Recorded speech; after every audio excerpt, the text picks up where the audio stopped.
Hi, today's Silver Pennies. Make sure I got the right story.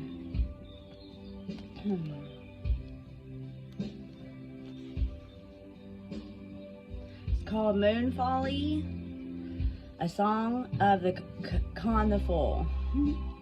Con the Fool was a queer sort of person. People thought he was crazy, but he had lovely thoughts, hadn't he?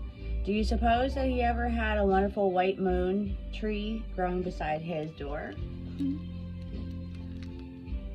I will go up the mountain after the moon. She is caught in a dead fir tree, like a great pale apple of silver and pearl, like a great pale apple is she.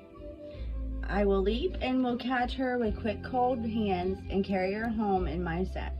I will set her down safe on the oaken bench that stands at the chimney back. And then I will sit by the fire all night and sit by the fire all day.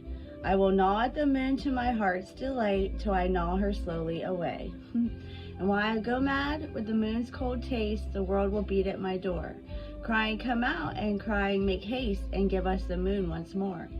But I shall not answer them ever at all. I shall laugh as I count and hide the great black beautiful seeds of the moon in a flower pot deep and wide. Then I shall lie down and go fast asleep, drunken with flame and assoon. But the seeds will sprout and seeds will leap, the subtle swift seeds of the moon. And someday all the world that cries and beats at my door shall see 1,000 moon leaves spring from my thatch on a wonderful white moon tree. Then each shall have moons to his heart's desire, apples of silver and pearl, apples of orange and copper fire, setting his 5 wits a swirl. And then they will thank me who mock me now, wanting the moon is he. Oh, I'm off to the mountain after the moon, ere she falls from the dead fir tree. Fanny Stearns Davis. That's beautiful. I'm going to do art with that today. And then we have God's Gate from God's Best for You.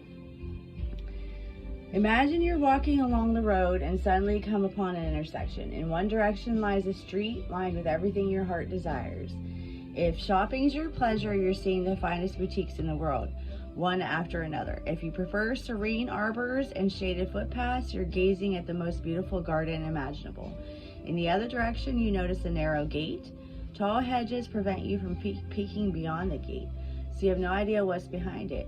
Yet you hear a tender voice coming from inside saying, "My child, follow me," and the gate opens, inviting you to step inside.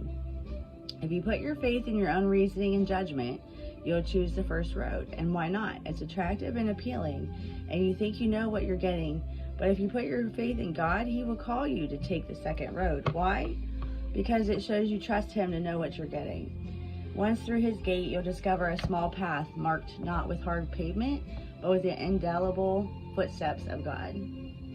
They wind through thorny places, but you hear Him say, "Don't worry, I'll lift you up." But God's footsteps pass through dark places, and you hear Him say, "Don't worry, I will comfort you." They will take you to pleasant places, and you hear Him say, "Receive my lasting joy." Look for God's footsteps wherever you are today. Follow them wherever they may lead. I am the Lord, and I lead you along the right path. By Hosea 14:9. And then 4. Daily Guideposts.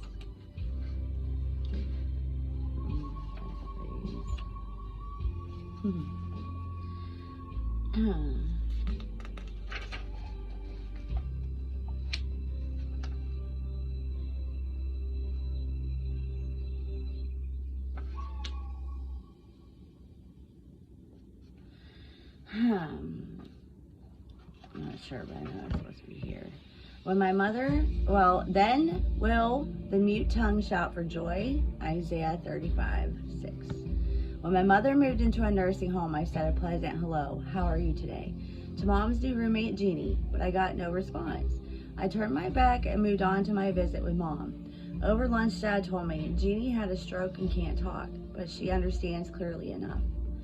Feeling a bit ashamed of how I ignored Jeannie, I decided to make a better effort at conversing with her.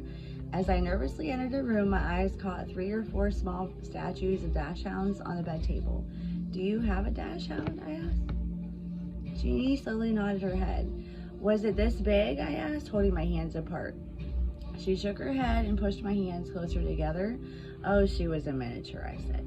We went on with our yes, no guessing game conversation, and I discovered that she had a daughter and several grandchildren.